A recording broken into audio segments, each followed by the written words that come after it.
The New Stories. La tua informazione libera.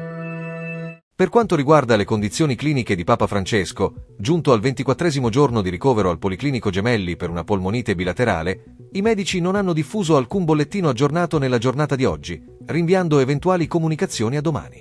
Da fonti vaticane si apprende che il pontefice continua a mantenere una situazione stabile, con lievi e graduali miglioramenti, pur restando all'interno di un quadro clinico complesso. Al momento, non risultano decisioni in merito allo scioglimento della prognosi. La sala stampa vaticana ha fatto sapere che questa mattina Papa Francesco ha preso parte alla messa e, nel pomeriggio, si è collegato in videoconferenza per seguire gli esercizi spirituali della Curia romana nell'Aula Paolo VI. Tuttavia, nessuno ha avuto modo di vederlo direttamente. Grazie per la visione. Iscriviti al canale e attiva la campanella, per noi è importante. Resta sempre aggiornato.